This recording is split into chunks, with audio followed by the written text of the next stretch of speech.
Orgasmic enlightenment, where the sexual and spiritual come together. I'm Kim Anami, and I'm a holistic sex and relationship coach and a vaginal weightlifter. In this show, we explore all things intimate. I believe that our sexual energy is life force, creative energy, and we can use it to shape our worlds, strengthen our relationships, and self-actualize.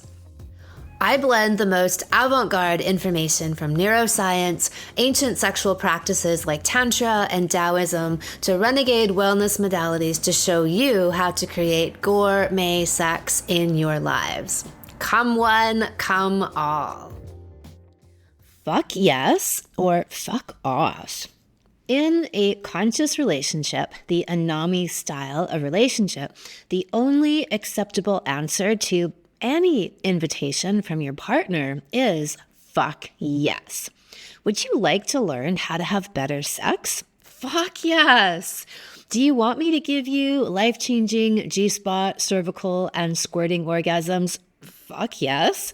Would you like to be able to become a multi-orgasmic man, fuck for 3 hours straight, and learn to separate orgasm from ejaculation? Fuck yes. How about we transform our relationship from an agreement to stagnate together to a lifelong pact to grow together? Fuck yes. See? Easy. Most relationships are held together by their collective and tacit, that is unspoken, agreement to stagnate together. This is what most relationships are built on, their collective union and agreement not to grow, to stay stuck, to be miserable and underfucked together. The kinds of things I talk about in Anami Land, what becomes the norm around here, is the stuff of legends. Women having 100 orgasms in a row, couples having 72-hour sex dates, men being multi-orgasmic and able to separate orgasm from ejaculation, couples having sex from across the room and across the planet. My specialty, haha.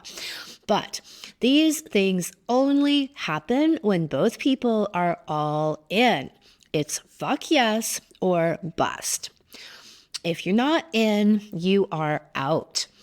I speak to people all the time, and one of the most common things I hear is how one partner is more game than the other. And somehow we've come to think, we've been conditioned to think that it's normal to be in a constant push-pull with your partner, that it's your job or their job to convince, cajole, probe, and entice you to grow with them. It's not. They're either in or they're out. And this comes down to the kind of relationship you want.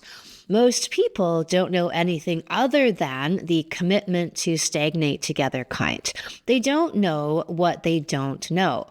And this is why I say that you can invite them. You can set this out at the beginning of a new relationship, talking about what you want and how you see relationships working. If you are initiating a change in the status quo in your current relationship, even if you've been together for decades, meaning you now realize that you want to change from stagnant relationship to growing relationship, then you issue your invitation.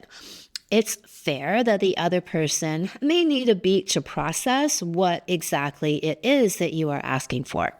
You've had a mutual commitment to stagnation for years or even decades, and now you want to change that. So you give them a moment to contemplate on this. If they aren't already familiar with Anami Land, you invite them to listen to some podcasts with you. Listen together and discuss afterwards. For many people, the ideas here make sense and they feel intuitively right, but they just haven't heard them articulated anywhere before. And certainly not by a no fucks given, straight talking bitch like me. Welcome to Anami Land, fuckers.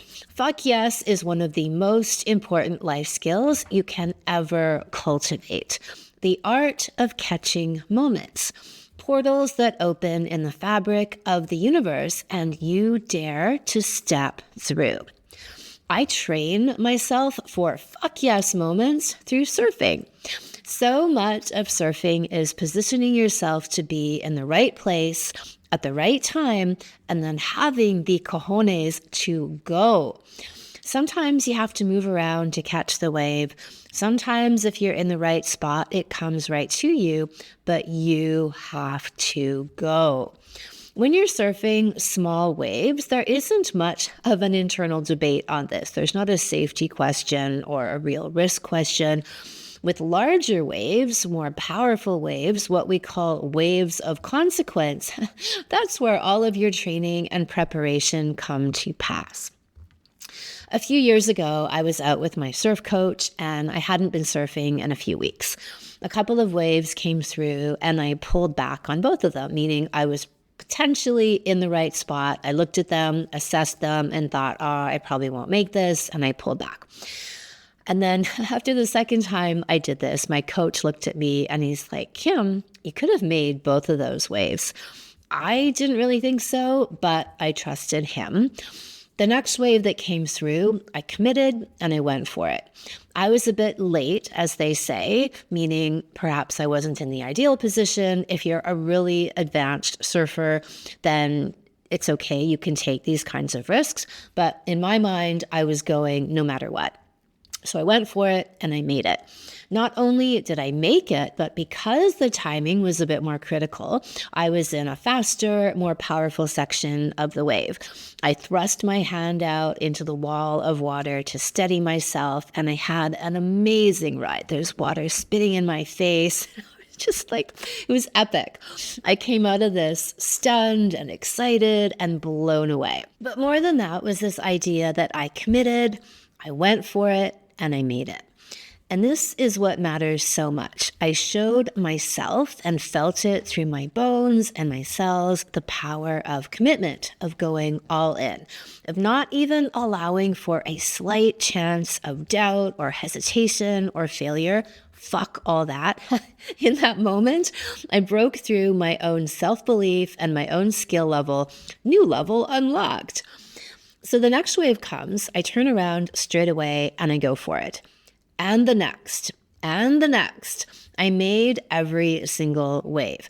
And then as soon as I'd paddle back from one wave into the area where I would catch another, there would be another perfect rideable wave right in front of me. I would turn and catch it, and I did that literally 35 times, which is unheard of. In an average surf session, you'd get 5, maybe 10 waves in an uncrowded spot. I had over 30.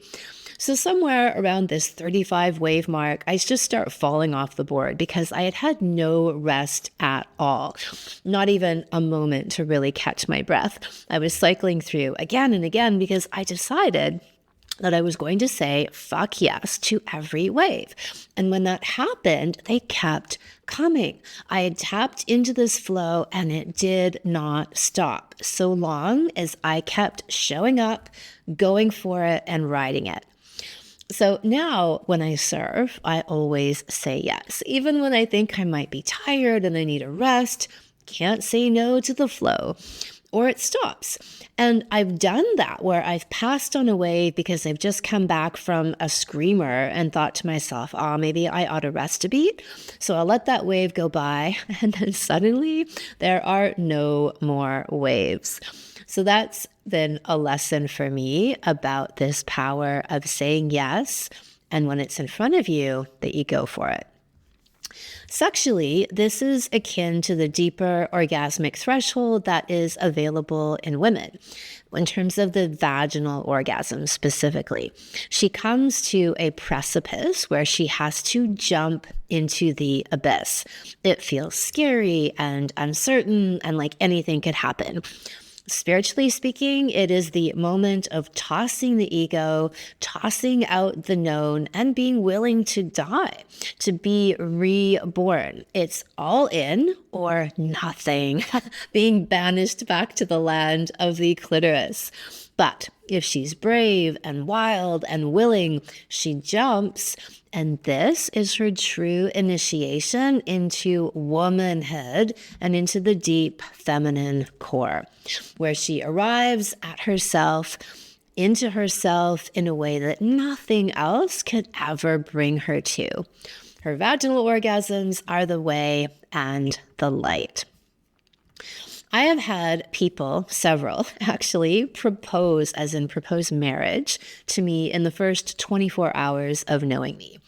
The boldness of this gesture itself makes me fall at least half in love with them if I wasn't already on my way there.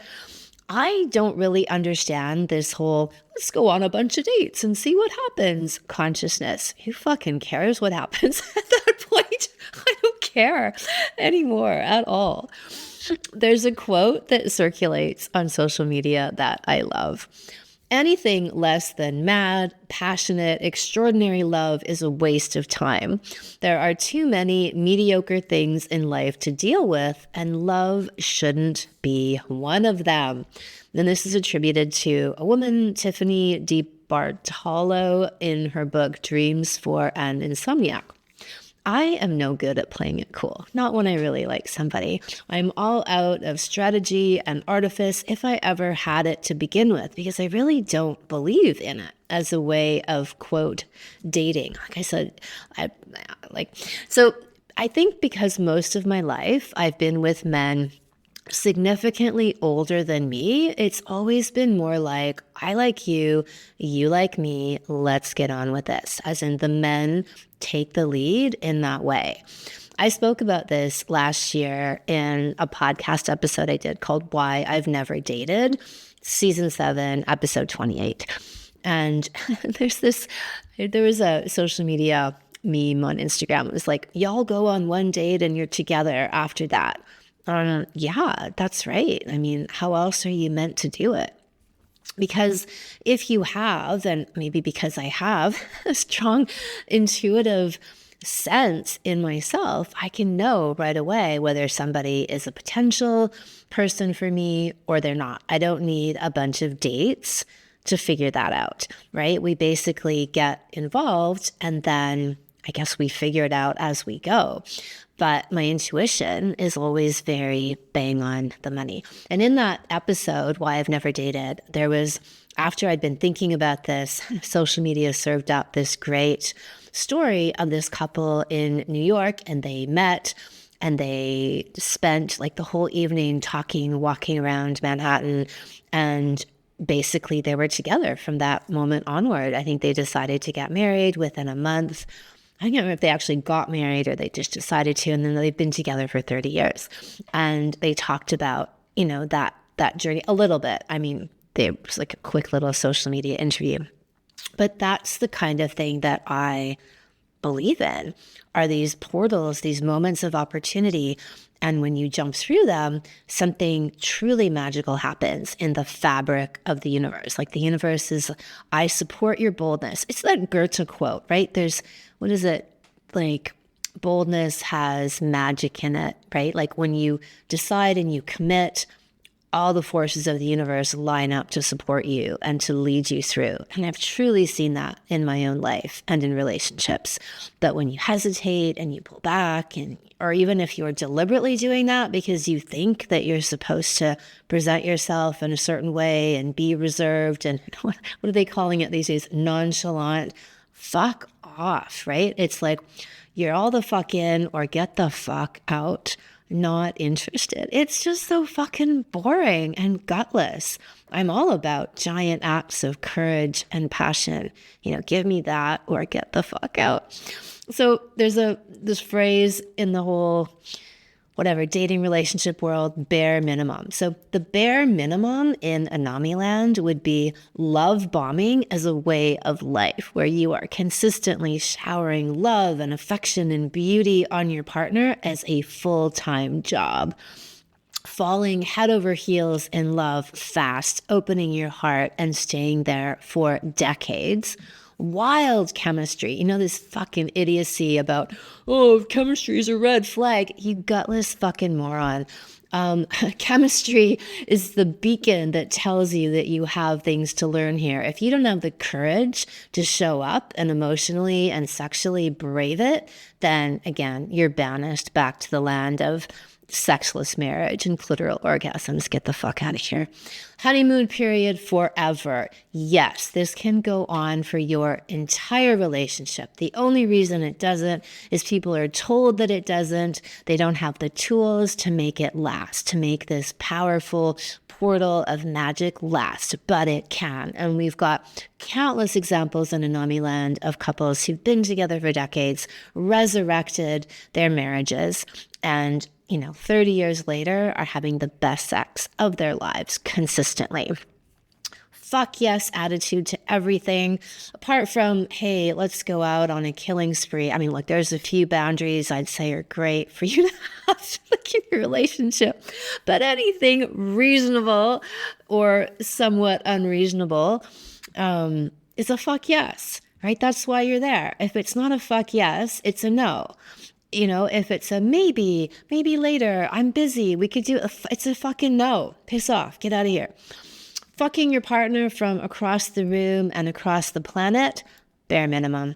Energy sex is a way of life in Anami Land. Having an orgasm from the sound of your partner's voice, them just looking at you from across the room, you just thinking of them, brings you to that place of full openness and orgasm because you've activated all of these energy pathways in your body. And this is stuff that I teach in my salons, particularly in the Coming Together salon. We talk about energy orgasms, that when you're tuned in on this psychic interdimensional level, you can just lock in, feel your partner, and make love to them energetically through the ethers. Making millions of dollars every time you have a transcendental blowjob, bare minimum in Anami Land. If your sex life is not generating wealth and abundance and countless prolific opportunities for you, you're doing it wrong. Unleashing your creative and financial genius through harnessing the power of your intimate relationship and your procreative energies. So the true purpose of your sex life and being in conscious command of your sexual energies is that they are your procreative power source in the world. This is the biggest secret that is kept from people, obscured through all of the lust-based porn, obscenity, BS, shame, and trauma that's layered over people's sexuality, is that this is your divine channel into the other dimensions of consciousness from which you source. As above, so below. This is your direct channel to tap into this etheric energy and use that channel to then shape what happens in your universe. And if you're not being cause in your life, you are effect of other people's ideas, your own subconscious programming that you take in that's been imprinted on you. The way to reset all of this is by having conscious connection to your sexual energy. You can do this as a solo, single person, but you amplify and quantum leap the power of this exponentially when you're in a partnership with another fuck yes person. Then you unleash all of the power, procreative power of the universe through your genitals, through your intimate connection with each other. This is the true purpose of sex.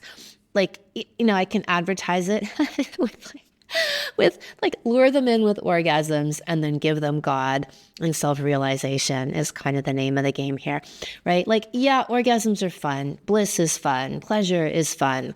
But really, the true profound nature of this energy is that you have the tangible creative power of the universe at your fingertips coming through your genitals. And when you learn to use it, you become a master of creation in the world through everything that you want to bring forth and manifest and sculpt on this physical plane. Bare minimum in Anami Land is all of that. Marathon and ultra marathon sex sessions. No 5-minute fuckers around here. If that's you, dude, you need to get it together. You need to be at least able to go 1 hour minimum, but really marathon and ultra marathon sex sessions, are the bare minimum here in these parts. For you to tap into this energy that I've just spoken about, but also to truly unlock your woman. No woman is going to be satisfied with minutes-long sex sessions. If you have a woman who just wants it to be over, it's because that's all she's ever had, are a few minutes. And she's just like, I could take it or leave it, preferably leave it. That's sad, but women sometimes will have this notion that to fulfill their, quote, wifely duty, they'll have sex, performance, obligatory sex, which is really fucked, but so it is. And they just want it to be done because it has no pleasure for them, right? It's only ever been this cum receptacle. And so they're like, well, what is the big deal to that? I'll just grab my vibrator. Thanks very much. And I'll finish myself off. So no, we want ultra marathon, life-changing sex. If your life isn't being changed when you have sex, you're doing it wrong. If your sex life doesn't generate millions of dollars for you, you're doing it wrong. If you don't feel like you've seen God after you've had sex, you're doing it wrong. Seriously. All of these things are what is meant to be coming out of your collective union and agreement to grow in a fuck yes relationship. This is Anami Land. This is what happens when you live this out in your intimate connection. This is what it looks like. Just ask our well-fucked all-stars. I bring them on here so you can see that this isn't just me and some rarefied life that I lead. You can lead it too if you say, fuck yes. If you heard last week's podcast, the all-star couple, Gordon and Kate, and the episode is from divorce court to 4-hour sex dates, they spoke about how fuck yes and being all in is what turned them around from being on the brink of divorce, literally, to having a marathon 4-hour sex date. And they did this within hours. I said, this is the fastest turnaround that I've ever seen in a couple, a complete 180 from the brink of actually death. They were beyond dead. Their marriage, they were having sex 2 to 3 times a year for a decade. And when they were at the point they hadn't had sex in 18 months. So, they back from the dead. So I love this. This is I go back and have a listen to that episode. It's fantastic. So one of my favorite Rumi quotes is, gamble everything for love if you are a true human being. If not, leave this gathering. Half-heartedness doesn't reach into majesty. You set out to find God, but then you keep stopping for long periods at mean-spirited roadhouses. And another one I love is 1,000 half-loves must be forsaken to take one whole heart home. That really speaks to the roster consciousness that people talk about so much in modern dating. I've been getting a whole education lately about modern love and the virtual online world of connection, which is overall really fucking dismal, that I see that there's this whole glossary of terms that people have come up with and adapted to. That being said, I know people who've been on dating apps and met online and have created beautiful relationships, right? Like, it's worked out really well for them. But there also seems to be this whole other side of this with so much just like missed communication, distortion that maybe is simply a product of not being face to face, right? So much getting lost in translation. So 1,000 half-loves must be forsaken to take one whole heart home. Full send, as we say in surfing. The art of boldness, pushing past fear and converting it into excitement. Fuck yes is the only thing that will lead you into magic. When both of you show up in this energy and with this intention, you can do anything. Holding back, hesitating, caging your bets, 50% in, 85% in, even 95% in, none of this will bring you greatness. It's a waste of time. It really is. If you aren't ready to give it your all, you shouldn't even step up to the plate. Or you get what you're in for, right? Then you get all of this fuckery. So it's fuck yes or fuck the fuck off. My milkshake brings all the boys to the yacht. I can teach you, but I'd have to charge. And indeed I do. The Coming Together for Couple Salon is open for registration until midnight PST tonight. This is my quintessential mind, body, spirit, tantric and creative genius, spiritually orgasmic portal for couples to come together emotionally and sexually. You will learn how to create a conscious relationship that elevates you into the highest, most evolved versions of yourselves and generates the most quantum, life-changing orgasms. G-spot, cervical, squirting for her, orgasms without ejaculation for men, and anal for both of you, because don't you know, you can find God up your ass. Learning how to use your sexual energy to procreatively build your lives with, as I've been talking about.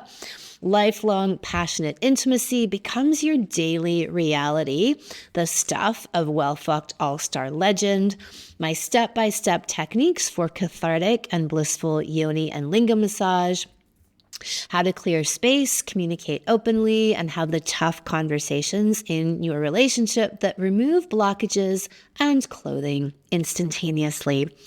The ins and outs of sexual reflexology, the ultimate therapeutic healing every time you have sex and touch each other, and how to use different sex acts to make more cash. Not the way you might think, but through activating your energy channels and learning how to shape matter, space, and time. Because yes, that's what we do here in Anami Land, motherfuckers.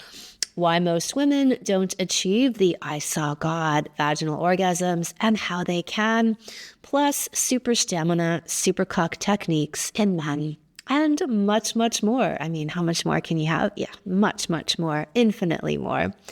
To sign up, go to kimanami.com/lovers, and I'll see you on the other side. Thank you so much for listening. Subscribe to the podcast, leave a review, and send somebody else the gift of a multi-orgasmic and transformational love life by sharing this episode with them. If you'd like to go deeper into all things orgasms, sign up for my free Orgasmopedia series, where you'll learn about 9 different types of orgasms everyone can have. Go to kimanami.com and you'll see the sign up there. Come one, come all.